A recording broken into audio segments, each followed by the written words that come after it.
Élise Dubois avait toujours mis un point d'honneur à conserver sa grâce sous la pression. Jonglant avec 2 emplois pour subvenir aux besoins de sa mère malade, elle portait son sourire fatigué comme une armure. Mais un après-midi fatidique au Café des Marronniers a tout changé. Lorsqu'un millionnaire arrogant du nom de Richard Beaumont a fait irruption, ses chaussures de créateur martelant le sol poli. Il ne se doutait pas que l'humble serveuse qui lui versait son café était sur le point de bouleverser sa vision du monde. En un instant de fureur après un simple déversement, il a déchaîné sur elle un torrent d'humiliation, ignorant que le prochain geste d'Élise laisserait tout le monde stupéfait et déclencherait une vague d'ondulation qu'il n'aurait jamais pu anticiper. La journée d'Élise Dubois avait commencé comme d'habitude. Elle s'était réveillée avant l'aube dans son minuscule studio de Lyon, s'efforçant d'ignorer le ressort du matelas qui s'enfonçait dans son dos. Sa mère, Isabelle, dormait dans la pièce voisine, sa respiration rendue difficile par une maladie respiratoire persistante qui ne lui laissait aucun répit. Élise avait depuis longtemps accepté que sa vie soit dictée par les horaires des hôpitaux, les bouteilles d'oxygène et la tyrannie implacable des factures médicales qui s'accumulaient sur la petite table de la cuisine.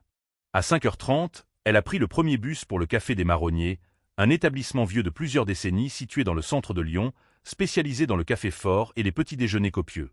Le café se trouvait de l'autre côté de la rue du siège social vitré d'Horizon Vision SA, un bâtiment appartenant au milliardaire Richard Beaumont, bien qu'Élise ne connaisse son nom que par les gros titres occasionnels des journaux économiques qu'elle parcourait parfois. Le gérant d'Élise, un homme plus âgé et bienveillant nommé Serge Martin, l'a accueilli avec un sourire compatissant à son arrivée. « Longue nuit, Élise » a-t-il demandé, remarquant les ombres sous ses yeux. Elle a souri avec lassitude. « Comme toujours, Serge. Ça ira. » Secouant la tête pour chasser la fatigue, Élise a noué son tablier et a commencé sa routine d'ouverture, essuyant les comptoirs, préparant la première cafetière et disposant les viennoiseries dans la vitrine. Le Café des Marronniers était démodé, avec son sol en damier, ses banquettes en vinyle rouge et son personnel qui connaissait chaque habitué par son nom. C'était à des années-lumière des cafés branchés et modernes qui dominaient la ville. Mais c'était exactement pour cela qu'Élise l'aimait. À 7h, le café bourdonnait de son agitation matinale habituelle. Des avocats en route pour le palais de justice, des employés du secteur technologique d'Horizon Vision et quelques touristes aux yeux embrumés attendant l'ouverture du musée des Beaux-Arts, tous affluaient pour leur dose de caféine matinale. Élise se déplaçait rapidement entre les tables, jonglant avec les commandes, offrant un mot gentil ici et un signe de tête joyeux là. Il était environ 8h quand Richard Beaumont est entré. Élise ne l'a pas reconnu au début, voyant juste un autre homme d'affaires dans un costume sur mesure. Sa posture respirait l'impatience, comme si le simple fait d'entrer dans un humble café était indigne de lui. Il s'est glissé dans une banquette, a retiré une paire de lunettes de soleil d'apparence coûteuse et a claqué des doigts en direction d'Élise. Au moment où ses yeux se sont posés sur lui, elle a senti une pointe d'agacement. Elle détestait les clients qui traitaient le personnel de service comme des domestiques. Pourtant, elle s'est forcée à afficher un sourire poli et s'est approchée avec son carnet. « Bonjour, monsieur, » dit-elle doucement. « Que puis-je vous servir aujourd'hui ?» Il n'a pas levé les yeux de son téléphone. Un double expresso. Et vite, gardez-le bien chaud. Élise a résisté à l'envie de lever les yeux au ciel. « Bien sûr, monsieur. » En se tournant pour préparer la boisson, elle se demanda s'il pouvait être l'un de ces cadres importants qui s'arrêtaient occasionnellement.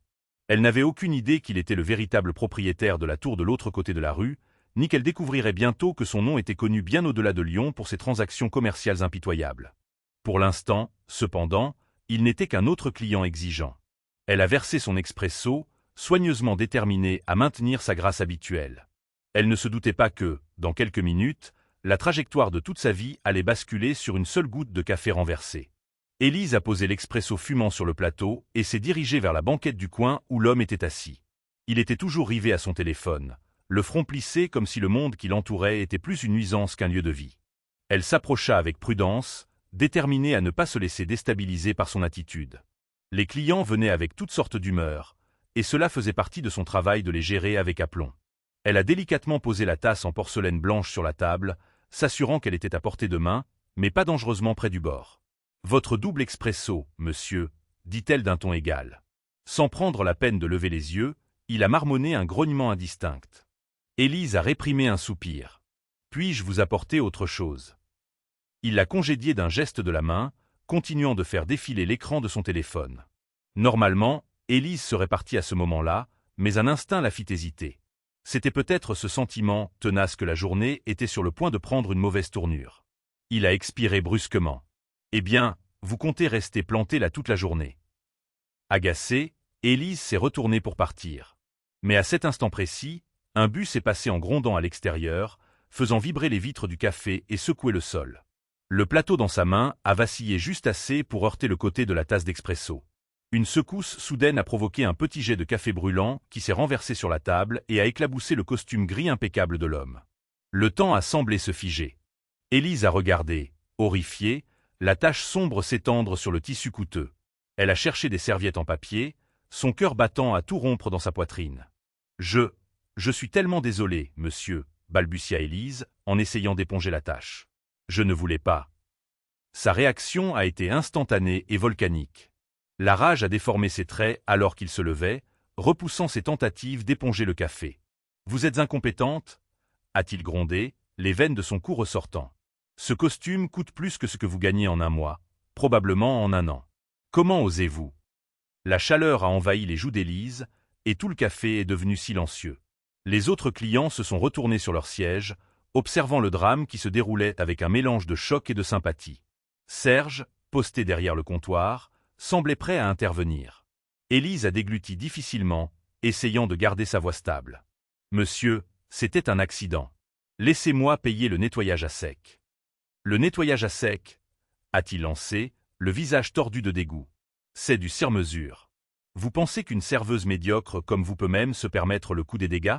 Je doute que vous ayez plus de quelques euros sur vous. » Des larmes ont piqué les coins des yeux d'Élise.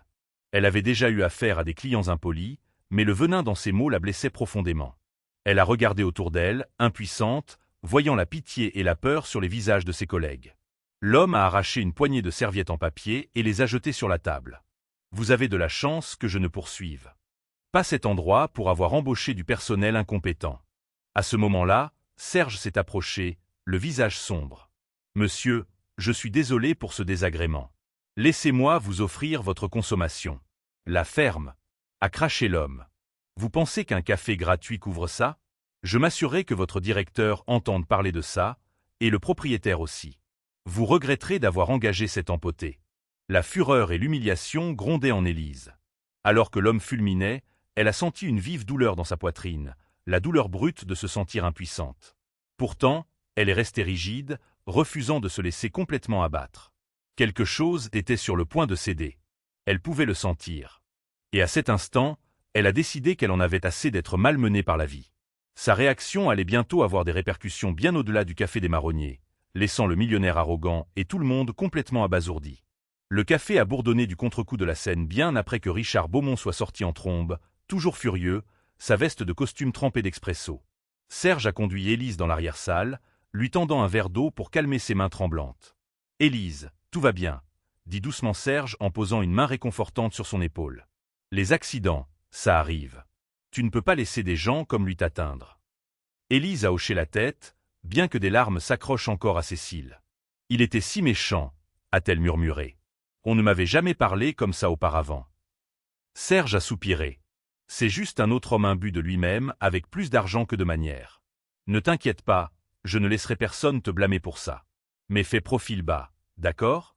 Ce genre de type peut causer des problèmes s'il le veut. » Elle a pris une profonde inspiration tremblante et a forcé un petit sourire. « Merci, Serge. » Au cours des heures suivantes, Élise a essayé de se concentrer sur son travail, mais l'humiliation et la colère la rongeaient. La chaleur habituelle du café des marronniers semblait souillée par le souvenir du mépris de Richard. Elle a rejoué ces mots dans sa tête. « Vous pensez qu'une serveuse médiocre comme vous peut se le permettre ?» À la fin de son service, Élise se sentait physiquement et émotionnellement épuisée. Elle est sortie par la porte de derrière, voulant éviter la rue principale où se dressait l'imposant gratte-ciel d'Horizon Vision. La dernière chose qu'elle voulait était de revoir cet homme. À la maison, Élise a trouvé sa mère se reposant sur le canapé, des magazines éparpillés autour d'elle. Isabelle a levé les yeux, fatiguée. « Tu es en retard, ma chérie. Tout va bien ?» Élise a essayé de sourire en enlevant son manteau. Juste une journée difficile au café. Elle s'est assise à côté de sa mère, massant doucement les épaules d'Isabelle. « Comment te sens-tu » Isabelle a esquissé un demi-sourire. Un peu mieux. Le nouveau médicament semble aider. Le cœur d'Élise s'est serré de culpabilité. Le nouveau médicament était cher. Elle était déjà en retard sur le loyer, et son travail au café pouvait à peine couvrir les factures mensuelles, sans parler des urgences. Elle avait accepté des petits boulots dès que possible, du babysitting au service lors d'événements privés, mais l'argent semblait toujours disparaître dès qu'il arrivait. En préparant le dîner, un simple repas de riz et de lentilles, l'esprit d'Élise est revenu à la tirade virulente de ce matin.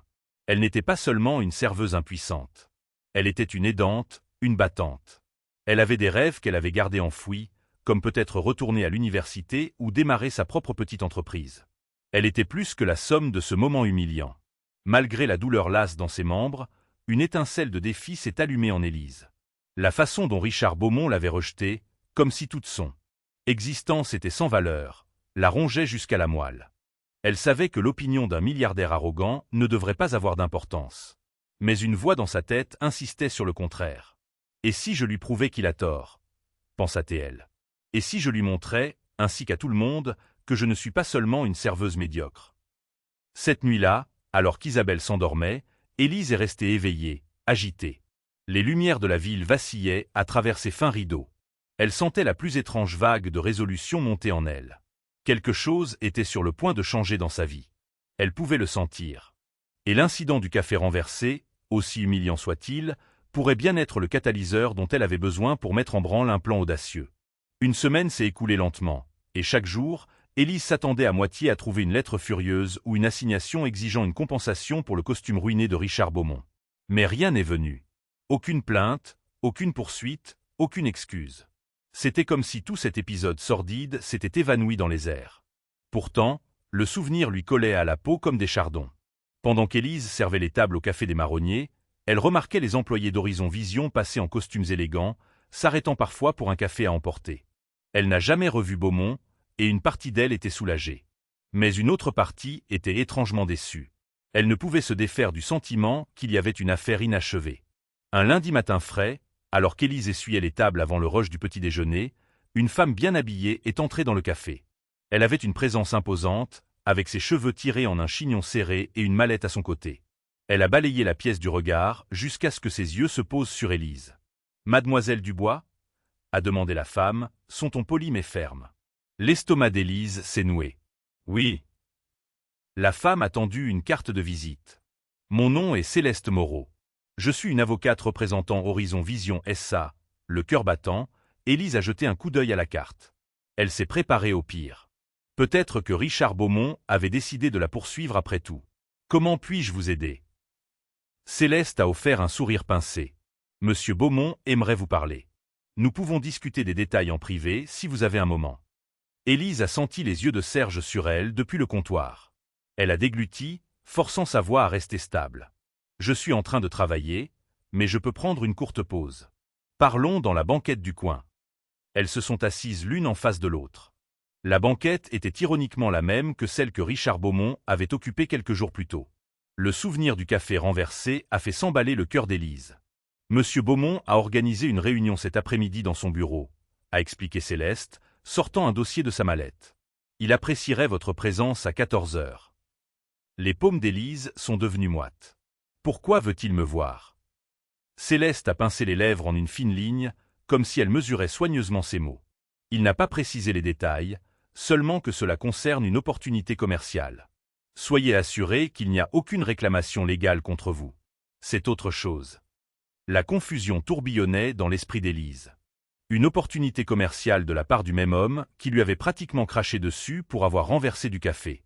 Elle a jeté un coup d'œil à Serge, qui semblait tout aussi perplexe. « Je ne comprends pas, » dit lentement Élise. « Je ne suis qu'une serveuse. Pourquoi voudrait-il parler affaires avec moi ?» L'expression de Céleste s'est légèrement adoucie. Monsieur Beaumont peut être imprévisible, mais il peut aussi être assez généreux lorsqu'il est motivé. Je ne peux que vous encourager à y assister. Élise avait l'impression d'être au bord d'une falaise. Une partie d'elle voulait refuser catégoriquement. Elle n'avait aucune envie d'affronter à nouveau le mépris de Beaumont. Mais une autre partie se souvenait des factures médicales croissantes de sa mère. S'il y avait ne serait-ce qu'une infime chance que cette opportunité puisse l'aider, ne valait-il pas la peine d'explorer cette piste? Après une pause, elle a hoché la tête. « D'accord, j'y serai. » Céleste s'est levée, lui tendant la main. « Excellent. Voici les détails. » Elle a glissé un morceau de papier avec l'adresse du siège d'Horizon Vision, puis est sortie, laissant l'esprit d'Élise en plein tourbillon. « Qu'est-ce que tu en penses » a chuchoté Serge en se précipitant vers elle. « Je pense que je viens d'accepter une invitation dans la fosse aux lions » a murmuré Élise, les yeux fixés sur la sortie. Alors que le rush du matin commençait, Élise a forcé un sourire professionnel pour les clients. Pourtant, sous son calme apparent, l'anxiété bourdonnait comme un courant électrique. Elle ne se doutait pas que l'invitation de Richard Beaumont n'était que la pointe d'un iceberg qui allait bouleverser sa vie et remettre en question tout ce qu'elle croyait sur elle-même. En début d'après-midi, Élise se retrouva devant l'imposant gratte-ciel étincelant d'Horizon Vision. Le soleil se reflétait sur la structure de verre vertigineuse, l'éblouissant momentanément. Elle serrait un petit sac à main avec des paumes moites, vêtue d'un chemisier et d'une jupe modeste mais soignée, sa meilleure tentative pour paraître professionnelle avec un budget limité. Le hall d'entrée était tout aussi impressionnant. Des sols en marbre poli s'étendaient devant elle, et une sculpture abstraite colossale dominait l'espace. Des rangées de palmiers en pot bordaient les murs, donnant à l'endroit une touche de verdure. Un agent de sécurité en uniforme était assis derrière un bureau d'accueil incurvé. « Mademoiselle Dubois » demanda-t-il avec un signe de tête polie. Elle acquiesça, essayant de ne pas montrer sa nervosité. « Oui, j'ai rendez-vous à 14 heures. » Il fit un geste vers une batterie d'ascenseurs. « 34e étage. Madame Moreau vous y attendra. » La montée lui parut interminable, chaque tintement annonçant un étage passé augmentant sa tension. Finalement, les portes s'ouvrirent sur un couloir spacieux orné d'art moderne. Céleste Moreau l'attendait, accueillant Élise avec ce même sourire bref. « Par ici, s'il vous plaît, » dit Céleste, la conduisant le long du couloir jusqu'à une paire de portes en verre dépoli portant les mots « Richard Beaumont, PDG ». Une vague d'appréhension saisit Élise, mais elle suivit Céleste à l'intérieur.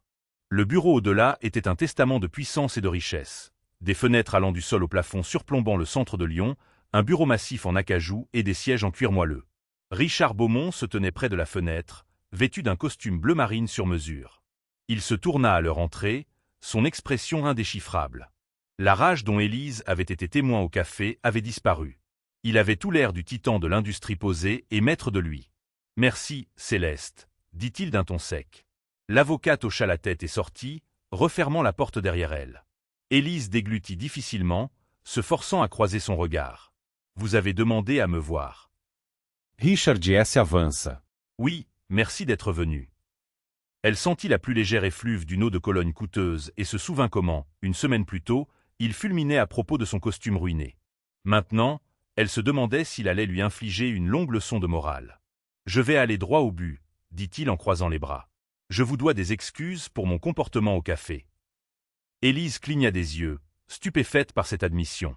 Des excuses étaient la dernière chose à laquelle elle s'attendait. Richard expira lentement. « J'ai dépassé les bornes.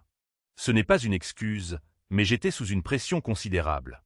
Des contrats majeurs, des problèmes juridiques, des soucis personnels. Quand vous avez renversé le café sur moi, je me suis défoulé sur vous. » Élise essaya de lire son expression. Il semblait sincèrement contrit, ce qui était déconcertant. « J'apprécie, » dit-elle doucement, « mais je ne comprends toujours pas pourquoi je suis ici. » Il lui fit signe de s'asseoir dans l'un des fauteuils en cuir, près d'une table basse en verre. Il s'installa en face d'elle, déboutonnant sa veste de costume. « Je ne vais pas y aller par 4 chemins. J'ai vu quelque chose en vous ce jour-là, une dignité farouche malgré votre situation, et cela m'a fait réaliser que je suis devenu quelqu'un dont je ne suis pas fier. » Élise se mordit la lèvre, se souvenant de ses insultes cinglantes. « Je ne suis pas sûr de ce que vous voulez dire. » Il se pencha en avant, entrelaçant ses doigts. « J'ai décidé de financer un projet personnel, quelque chose de philanthropique, un programme qui aide les personnes travailleuses comme vous à poursuivre des études supérieures ou des objectifs entrepreneuriaux. Je veux que vous en soyez la première bénéficiaire. » La mâchoire d'Élise tomba, un tourbillon de questions se déchaînant dans son esprit. Était-ce un piège? Un coup de publicité?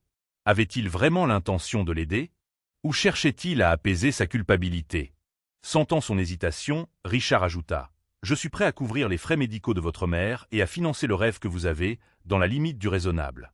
Vous seriez libre de choisir comment utiliser les fonds, à condition que nous établissions un plan structuré. » Le cœur battant, les pensées d'Élise s'emballèrent. Elle imaginait le soulagement de sa mère en recevant des soins médicaux de premier ordre, son propre désir de retourner à l'université ou de démarrer une petite boulangerie. Mais une suspicion tenace persistait. Pourquoi moi? Pourquoi maintenant? Elle s'éclaircit la gorge. Il faudrait que j'y réfléchisse. Richard hocha la tête. Bien sûr. Prenez votre temps. C'est une offre sincère. Sans condition, sauf la transparence. Si vous acceptez, je veux documenter votre parcours dans le cadre d'une initiative philanthropique. Nous pourrions inspirer d'autres personnes à faire de même. Les yeux d'Élise vacillèrent d'incertitude. Une initiative philanthropique documentée. Cela semblait surréaliste.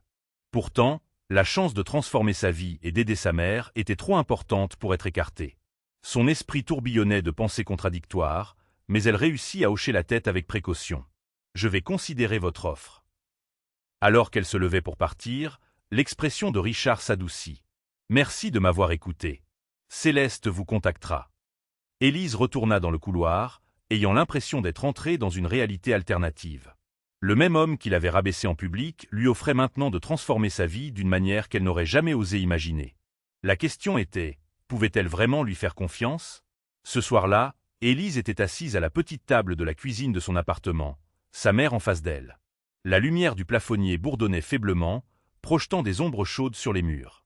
Sur la table se trouvait la brochure que Céleste lui avait remise, décrivant un programme philanthropique potentiel parrainé par Richard Beaumont. Les yeux d'Isabelle s'écarquillèrent en lisant les points clés. « Il propose de payer mes traitements et tes études. » Juste comme ça? Élise hocha la tête, faisant tourner un verre d'eau dans ses mains. C'est ce qu'il a dit. Il veut lancer une sorte d'initiative philanthropique, il a dit que mon histoire pourrait en inspirer d'autres. Ça semble trop beau pour être vrai. Isabelle posa la brochure, plaçant une main sur celle de sa fille. « Ma chérie, tu as travaillé si dur, sacrifiant tant de choses pour moi. Cela pourrait être une bénédiction. » Élise hésita, des larmes piquant ses yeux. « J'ai peur que ce soit un piège. C'est le même homme qui m'a humilié au café. Pourquoi ce changement de cœur soudain ?» Isabelle soupira. Parfois, les gens ont un déclic. Peut-être que sa conscience l'a finalement rattrapé. Élise se mordit la lèvre. Ou peut-être qu'il fait du contrôle de dégâts. J'ai vu en ligne qu'il a la réputation d'être impitoyable. Il veut peut-être redorer son image. Elles restèrent assises dans un silence pensif. L'horloge tournait doucement en arrière-plan. Finalement, Isabelle esquissa un petit sourire. Même si c'est pour sa communication, est-ce que ça a de l'importance si ça nous aide? Nous avons tellement de factures, Élise. Et tu as des rêves qui méritent une chance. Une boule se forma dans la gorge d'Élise. Sa mère avait raison. Elle avait des rêves, comme finir ses études, peut-être posséder une boulangerie ou un petit café un jour. Elle avait toujours caressé l'idée de créer sa propre entreprise. Mais l'argent avait été une barrière cruelle. « Je m'inquiète juste du coup », murmura Élise. « Pas financièrement, mais émotionnellement. L'arrangement pourrait m'obliger à être sous les feux des projecteurs, à collaborer avec lui d'une manière ou d'une autre.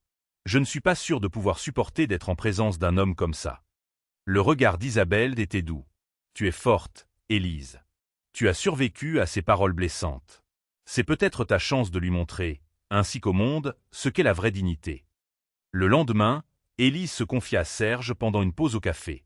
Il s'appuya contre un comptoir, les bras croisés. « Je comprends pourquoi tu es mal à l'aise, » dit-il en hochant la tête d'un air pensif. « Mais peut-être que c'est le destin qui te tend une opportunité. » « Le destin ?»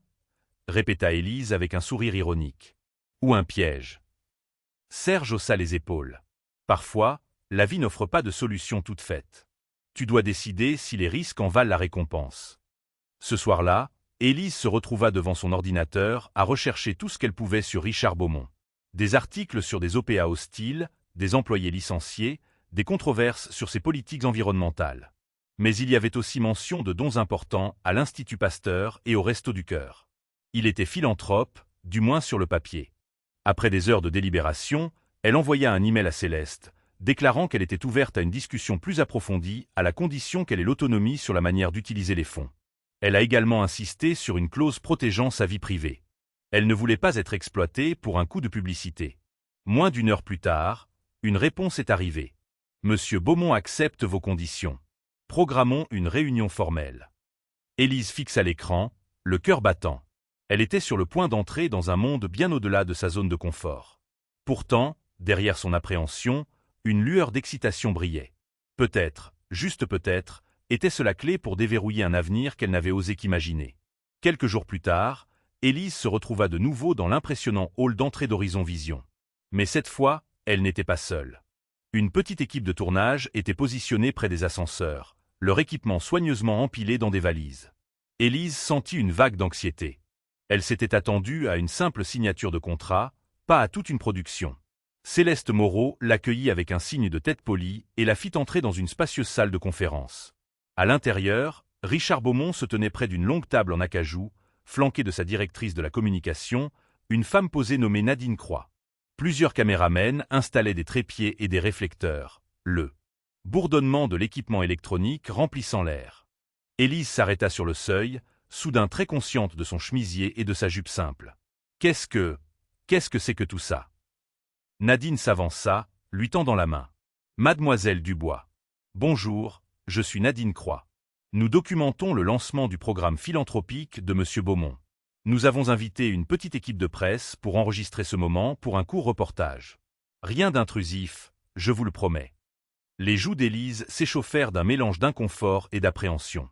Elle jeta un coup d'œil à Richard, qui s'éclaircit la gorge. J'aurais dû mentionner les caméras, dit-il, ne la regardant pas tout à fait dans les yeux. Mais je veux mettre en lumière votre parcours pour inspirer les autres, comme je l'ai mentionné. Nous respecterons vos limites. Elle déglutit, consciente des conditions qu'elle avait fixées dans son email concernant sa vie privée. Nadine a dû remarquer sa réticence car elle a rapidement ajouté « Nous n'enregistrerons que ce avec quoi vous êtes à l'aise. Vous pourrez visionner les montages finaux avant qu'ils ne soient rendus publics. » Avec un léger hochement de tête, Élise se laissa guider dans la pièce. Céleste lui tendit un dossier contenant le contrat, et ils s'installèrent autour de la table. Richard, adoptant un ton plus formel, commença à exposer l'accord. Premièrement, un fonds de bourse pour couvrir les frais de scolarité de tout IUT ou école de commerce jusqu'à un certain plafond. Deuxièmement, les frais médicaux pour la mère d'Élise, y compris les rendez-vous chez des spécialistes, les traitements et les séjours à l'hôpital. Troisièmement, une subvention facultative pour la création d'une petite entreprise si Élise décidait de se lancer dans l'entrepreneuriat à l'avenir. Quatrièmement, en échange, Élise autoriserait une documentation limitée de ses progrès ainsi que des bilans périodiques. Élise feuilleta les pages, son cœur s'emballant. Les chiffres étaient stupéfiants. Elle aperçut la ligne budgétaire pour les soins de santé de sa mère. La somme était supérieure à ce qu'elle pouvait gagner en 5 ans au café. L'équipe de Nadine restait en périphérie, filmant des plans d'illustration tout en essayant de ne pas être trop intrusive. Céleste a souligné quelques clauses sur le calendrier et les livrables, et Élise a noté qu'elle devrait occasionnellement participer à de courtes interviews ou à des apparitions publiques. Finalement, elle leva les yeux vers Richard. Son regard était fixe, mais il y avait une trace de tension autour de ses yeux. « C'est un engagement énorme, » dit-elle doucement. « Pourquoi faites-vous cela pour moi en particulier ?» Il passa une main dans ses cheveux impeccablement coiffés. « Parce que je vois du potentiel en vous et parce que j'ai une dette envers l'univers pour être devenue une personne si insensible. Considérez cela comme une tentative de ma part de me recalibrer. » Élise l'étudia un moment. Elle n'était toujours pas entièrement convaincue de sa sincérité, mais quelque chose dans sa voix suggérait un regret sincère. Lentement, elle a signé son nom sur la ligne pointillée. Les caméras ont capturé le moment, mais Élise les a à peine remarqués. Un étrange mélange de triomphe et d'incertitude bouillonnait en elle. Elle était sur le point de s'engager sur un chemin qu'elle n'avait jamais imaginé, un chemin pavé par un homme qu'il avait un jour humilié devant un café bondé. Une petite salve d'applaudissements éclata de la part du personnel dans la pièce alors qu'elle posait le stylo. Élise força un sourire, pensant au soulagement de sa mère. Quels que soient les motifs de Richard, ce contrat était une bouée de sauvetage. Alors que les caméras continuaient de tourner, elle ne pouvait s'empêcher de se demander « Ce parcours philanthropique allait-il vraiment changer sa vie ? Ou allait-il la lier encore plus étroitement au millionnaire qu'il avait autrefois traité ?» Comme de la saleté, au cours des semaines suivantes, la vie d'Élise commença à se transformer d'une manière qu'elle n'aurait jamais pu prévoir. Fidèle au contrat, Richard Beaumont s'arrangea rapidement pour qu'Isabelle consulte les meilleurs spécialistes médicaux. Une voiture privée venait les chercher à leur humble appartement pour les conduire à une clinique renommée sur la presqu'île de Lyon. Là, Isabelle subit une série de tests et de consultations qui auraient été impossibles avec l'ancienne mutuelle d'Élise. Élise observait avec un soulagement prudent la finalisation du nouveau programme de traitement de sa mère. Les médecins leur assurèrent que, bien que l'état d'Isabelle soit sérieux, la combinaison de thérapies spécialisées et de médicaments améliorerait considérablement sa qualité de vie. Pendant ce temps, le fonds de bourse donna à Élise la possibilité de s'inscrire à des cours du soir dans un IUT, se concentrant sur le commerce et la gestion, des compétences cruciales si elle avait l'intention d'ouvrir un jour son propre café ou sa propre boulangerie. Elle était hésitante au début, Jongler avec les exigences des études, les soins de sa mère et son travail à temps partiel au Café des Marronniers semblaient intimidants. Mais la chance de poursuivre une véritable formation était trop précieuse pour la laisser passer. Richard maintenait une distance polie, bien qu'ils se rencontrent une fois par semaine pour de brefs bilans documentés par l'équipe de Nadine. Élise n'oublia jamais l'humiliation initiale qu'il lui avait fait subir, mais elle essaya de garder l'esprit ouvert, se rappelant que les gens pouvaient changer. Lors d'un de ces bilans, Élise arriva à la Tour Horizon Vision pour trouver Richard dans un cadre moins formel, une salle de conférence aménagée avec un petit assortiment de viennoiseries et de café. Il semblait presque accessible en manche de chemise, la cravate desserrée. Mademoiselle Dubois la salua-t-il en lui tendant la main. « Comment va votre mère ?» Élise posa son sac. « Elle répond bien au nouveau traitement. »« Merci. C'est une bonne nouvelle. » Il lui fit signe de s'asseoir. L'équipe de Nadine était là, mais les caméras restaient éteintes pour le moment, leur laissant un peu d'intimité. Richard prit une gorgée de café. « Je voulais vous faire savoir que nous lançons une série pilote de vidéos pour mettre en lumière votre parcours. Rien d'intrusif, juste de courts clips pour encourager d'autres personnes qui pourraient postuler au programme. » Élise se raidit légèrement. « Je ne suis toujours pas sûr d'être à l'aise avec le partage de ma vie personnelle, surtout en ce qui concerne la santé de ma mère. » Il hocha la tête, choisissant ses mots avec soin. « Vous aurez le dernier mot sur les détails qui seront rendus publics, mais un certain degré de transparence est important pour la crédibilité, surtout si nous voulons que davantage de donateurs et de partenaires financent l'expansion. » Elle expira, essayant de tempérer son anxiété. « Je comprends. » Une lueur de quelque chose qui ressemblait à une réelle préoccupation traversa son visage. « Si ça peut aider, Nadine peut vous montrer des exemples de montage avant que quoi que ce soit ne soit diffusé. » Élise hésita, scrutant son expression. Elle réalisa qu'il tentait d'être prévenant, un étrange revirement par rapport à l'homme qui lui avait un jour aboyé dessus pour un café renversé. « D'accord, » accepta-t-elle doucement. Ce jour-là, ils ont filmé un court segment où Élise parlait de ses rêves de posséder un jour un café. Elle a décrit l'état de sa mère dans les grandes lignes, évitant les détails sur ses finances.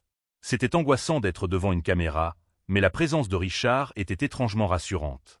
Une fois le tournage terminé, il lui tendit un petit dossier d'informations sur les formations locales à la création d'entreprises. « Pour quand vous serez prête ?» dit-il simplement. Élise marqua une pause, puis esquissa un petit sourire. « Merci. » En partant, elle ne pouvait nier que sa vie s'améliorait de façon spectaculaire. Pourtant, une pensée troublante persistait. Pourquoi ai-je encore l'impression qu'un nuage plane au-dessus de ma tête ? C'était peut-être le fait de savoir que sa bonne fortune dépendait des caprices d'un homme qui lui avait semblé si cruel autrefois. En sortant sous le soleil éclatant, elle décida de rester vigilante. Elle appréciait l'aide, mais la confiance était quelque chose qu'elle ne pouvait pas accorder librement. Si Richard Beaumont avait vraiment changé, elle le verrait dans ses actions au fil du temps. Jusque-là, elle garderait fermement sa garde. La vie s'est installée dans une nouvelle routine pour Élise. Les matins de semaine au Café des Marronniers, les après-midi dans ses cours de commerce, et les soirées à aider sa mère ou à étudier.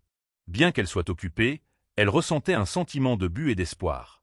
Elle a même commencé à rédiger un plan d'affaires pour une petite boulangerie, se livrant à des rêves de créer des pâtisseries artisanales et des expériences de café qui apportent de la joie aux gens, sans l'arrogance qu'elle avait si souvent rencontrée. Pourtant, sous la surface optimiste, des problèmes couvaient. Les chroniques de Potin en ligne ont commencé à publier des spéculations sur le soudain virage philanthropique de Richard Beaumont. Des articles se demandaient si ce n'était pas une ruse pour réhabiliter son image avant des batailles juridiques dont la rumeur courait. Certains laissaient entendre qu'il préparait Élise à devenir la porte-parole d'un faux programme philanthropique. Quand Élise est tombée sur ces titres, son estomac s'est noué.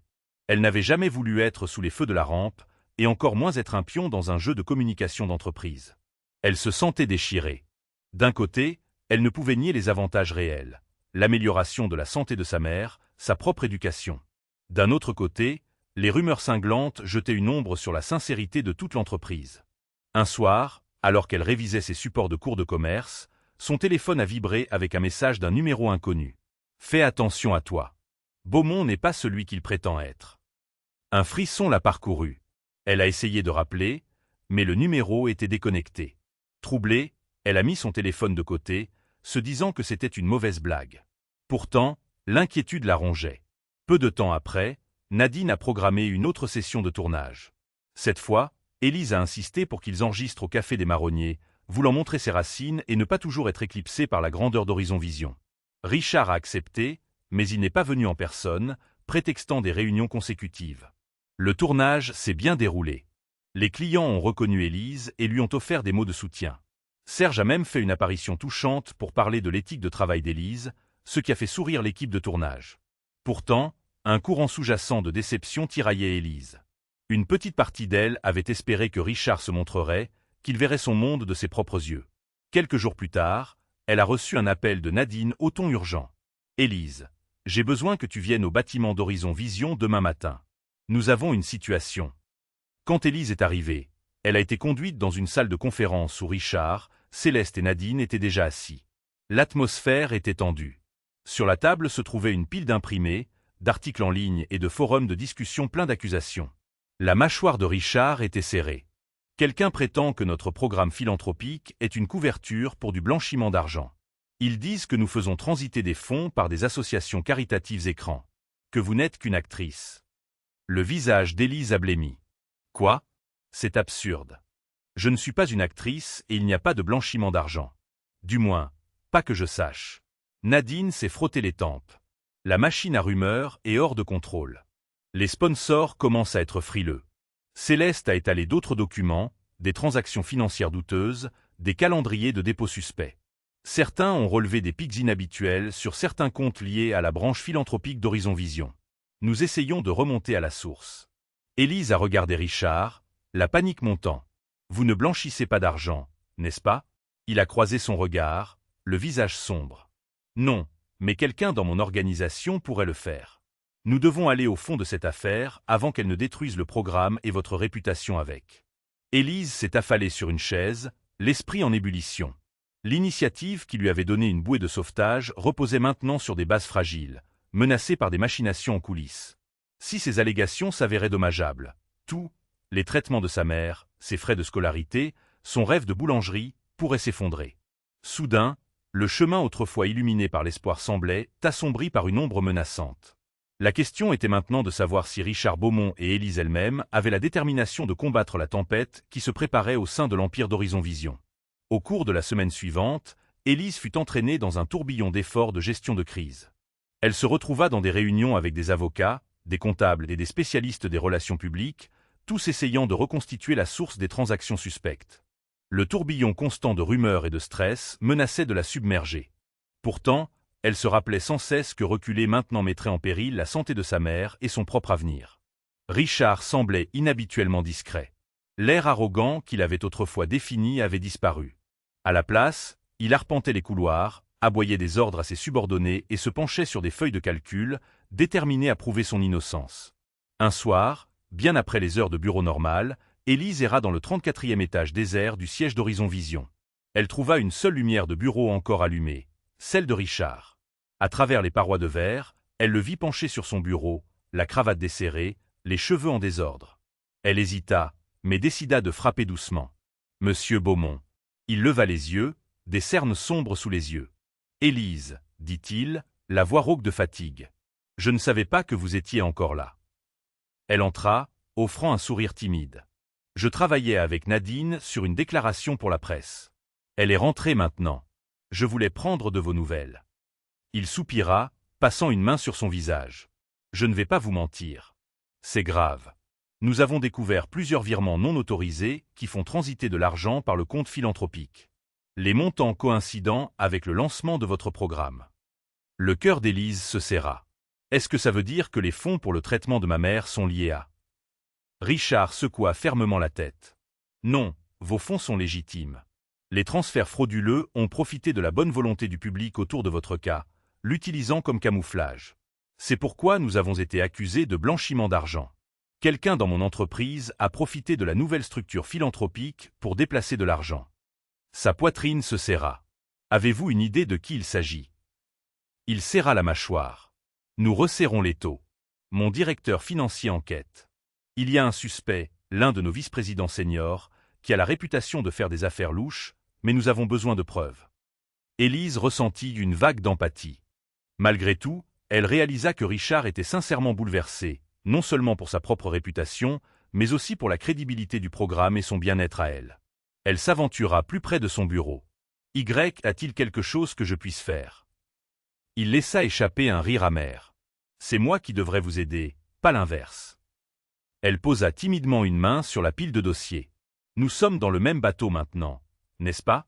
Ce programme était censé m'aider, et il le peut encore. S'il y a quelque chose que je peux faire, peut-être parler à des gens ou recueillir des déclarations, faites-le moi savoir. Pendant un instant, son regard s'adoucit. J'apprécie. Vous avez été entraîné dans un scandale d'entreprise sans que ce soit de votre faute. Pourtant, vous êtes toujours prête à aider. Élise haussa les épaules, bien que son cœur batte la chamade avec une étrange chaleur. Je ne suis pas exactement impuissante, vous savez. J'ai un intérêt dans cette affaire, et une voix. Il hocha lentement la tête. D'accord, battons-nous ensemble. Je vous promets que j'irai jusqu'au bout, même si cela signifie faire le ménage chez Horizon Vision. En quittant son bureau, Élise réalisa le chemin qu'ils avaient parcouru depuis ce jour au café. 2 étrangers liés par un incident de café renversé. Ils étaient maintenant des alliés dans une bataille à haut risque contre une corruption cachée. Reste à savoir s'ils en sortiraient victorieux. Mais pour la première fois, Élise ressentit un sentiment de camaraderie avec Richard. Un partenariat fragile qui pourrait soit réparer leur passé, soit les conduire dans des enchevêtrements encore plus sombres. Les jours suivants se sont transformés en une frénésie d'activité. Alors que la suspicion publique grandissait, Richard Beaumont et son équipe principale, comprenant Céleste et le directeur financier, ont entrepris un audit exhaustif des dossiers financiers d'Horizon Vision. Nadine se démenait pour gérer les retombées médiatiques, publiant des communiqués de presse soigneusement rédigés soulignant que le programme philanthropique et l'histoire d'Élise étaient authentiques. Pendant ce temps, le Café des Marronniers a ressenti les effets d'entraînement. Des journalistes et des blogueurs ont commencé à fréquenter l'endroit, espérant obtenir une remarque impromptue d'Élise ou de Serge. Certains clients prenaient des photos de la banquette où l'incident du café renversé s'était produit, tandis que d'autres chuchotaient de manière conspiratrice dans leur coin. Serge a pris Élise à part un matin alors qu'elle remplissait les salières. « Toutes ces caméras me rendent nerveux », a-t-il avoué. « Je n'aime pas te voir harceler. » Élise a forcé un petit sourire. « Je vais bien, Serge. C'est juste pour un temps. Espérons qu'une fois les vrais coupables trouvés, tout cela se calmera. » Pourtant, la tension était indéniable. Après son service, elle s'est précipitée à la tour Horizon Vision, où elle a rejoint Céleste et le directeur financier dans un bureau rempli de documents. Ils ont examiné les dossiers ligne par ligne, recoupant chaque transfert suspect. « Achat !» a marmonné le directeur financier à un moment donné, pointant une feuille de calcul. Ces virements vers des comptes au Luxembourg coïncidant avec des approbations du vice-président senior des partenariats internationaux, un type nommé Bryce Vasseur. Richard, qui examinait une autre pile de dossiers, a levé brusquement les yeux. « Vasseur, j'avais mes soupçons. Il pousse toujours pour des expansions sur des marchés douteux. » Céleste a surligné des lignes dans le document.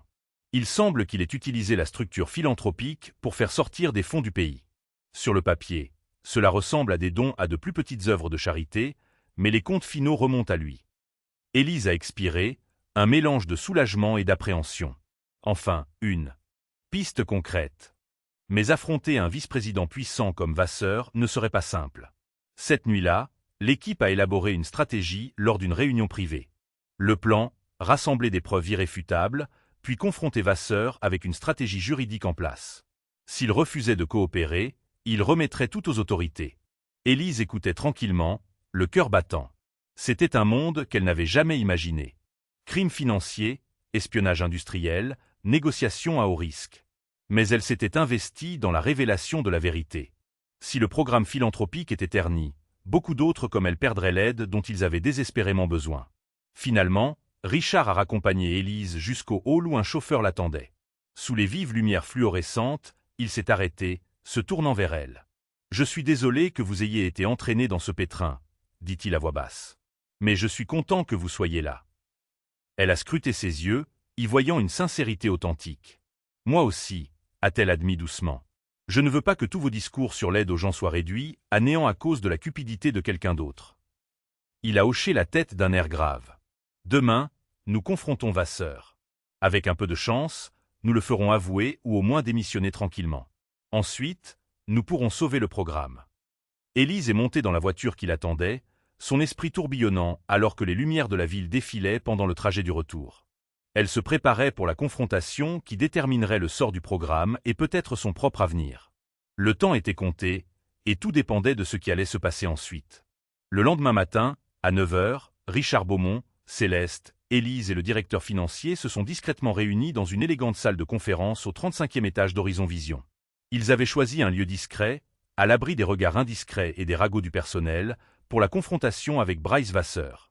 Vasseur est arrivé dans un costume impeccable et avec une démarche assurée qui frisait l'arrogance. Il a haussé un sourcil en voyant le groupe. Sacré comité d'accueil pour une réunion matinale. Quelqu'un veut bien m'éclairer? Richard n'a pas perdu de temps. Bryce, nous avons des preuves que vous avez détourné des fonds de l'entreprise par le biais du programme philanthropique. Des virements vers des comptes offshore qui remontent jusqu'à vous. Le sourire de Vasseur s'est effacé. Il a jeté un regard assassin à Céleste et au directeur financier, puis à Élise, comme si sa présence était un affront personnel. C'est une accusation grave. Vous avez intérêt à avoir des preuves. Céleste a fait glisser un dossier sur la table. Relevé bancaire, empreinte numérique, autorisation depuis votre identifiant de connexion. Nous avons tout. Le visage de Vasseur s'est durci alors qu'il parcourait les documents. C'est un malentendu, dit-il, la voix tendue. Peut-être une erreur du service financier. Richard a frappé la table de la paume de sa main. Ne nous prenez pas pour des imbéciles. Vous avez utilisé la branche philanthropique pour blanchir de l'argent. Ce faisant, vous avez mis en péril non seulement mon entreprise, mais aussi l'avenir de Mademoiselle Dubois et le bien-être de chaque bénéficiaire légitime. Élise se raidit à ces mots. Elle sentit une vague de colère monter contre l'homme qui avait failli faire dérailler les soins de santé de sa mère et ses propres rêves. Monsieur Vasseur, dit-elle d'un ton égal. Vos actions auraient pu ruiner d'innombrables vies. Vasseur a ricané. Ne me faites pas la morale, la serveuse. Vous n'avez rien à faire ici. Avant qu'Élise ne puisse répliquer, la voix de Céleste a tranché la tension. Nous avons suffisamment de preuves pour porter plainte, mais Monsieur Beaumont est prêt à vous offrir un choix. Elle a fait glisser un second dossier vers lui. Des lettres de démission et des aveux écrits garantissant votre coopération à toute enquête. En retour, nous ne divulguerons pas votre nom publiquement pour l'instant. Vous pouvez partir tranquillement. Vasseur a regardé le dossier d'un air las, pesant ses options. S'il résistait, le scandale deviendrait public et il ferait face à des poursuites pénales. S'il signait, il pourrait sauver une once de réputation, bien qu'elle soit entachée par des rumeurs de corruption. Il a finalement laissé échapper un souffle de défaite. Très bien. Saisissant un stylo, il a griffonné sa signature sur les documents. Je démissionne, mais retenez bien mes paroles, Beaumont. Vous ne pouvez pas diriger cette entreprise sans des requins comme moi. Votre nouvelle comédie philanthropique ne vous sauvera pas dans le monde réel. L'expression de Richard était glaciale. Je préfère diriger une entreprise sur l'intégrité que de profiter de la tromperie. Élise a regardé Vasseur sortir en trombe, claquant la porte derrière lui. Un lourd silence a suivi. Puis, lentement, Céleste a expiré de soulagement. C'était tendu. Le directeur financier a hoché la tête. Je vais lancer le processus d'enquête officielle et m'assurer que les comptes philanthropiques sont entièrement audités. Richard s'est tourné vers Élise. On dirait que nous pouvons maintenant avancer, légitimement. Les allégations devraient se dissiper une fois que nous aurons montré au monde ce que nous avons trouvé. Elle a esquissé un petit sourire, le cœur battant encore. J'en suis heureuse. Cela m'aurait anéanti de voir ce programme se terminer à cause de la cupidité d'un seul homme. Alors qu'il quittait la salle de conférence, Nadine et son équipe de tournage attendaient dans le couloir, espérant obtenir une déclaration. Pour une fois, Richard semblait posé, non pas pour un coup de pub, mais comme quelqu'un de sincèrement fier d'avoir fait ce qui était juste. Il a jeté un regard silencieux à Élise, lui demandant si elle était prête à s'adresser à la caméra. Elle a hoché la tête, s'avançant. Face à l'objectif, elle a parlé fermement. Aujourd'hui, Horizon Vision a pris position contre la corruption. Le programme philanthropique qui a changé ma vie a failli être détruit par quelqu'un qui le voyait comme un outil de gain personnel. Mais nous nous sommes battus, et nous sommes ici pour prouver que l'intégrité peut prévaloir. Richard l'a rejointe, la voix stable. Nous restons engagés à aider des personnes comme Élise. Rien ni personne ne nous empêchera de remplir cette promesse. À cet instant, sous l'éblouissement des lumières de la caméra, Élise sentit une vague d'espoir. Elle avait parcouru un long chemin depuis la serveuse humiliée pour un café renversé. Elle se tenait maintenant aux côtés d'un millionnaire qui avait été son pire tourmenteur, uni par une cause plus grande que d'eux. Le chemin à parcourir était encore incertain, mais ils avaient franchi une étape cruciale. Récupérer la mission du programme et restaurer la foi en leur parcours commun. Quant à la suite, seul le temps le dirait. Mais au moins, maintenant, ils y feraient face ensemble.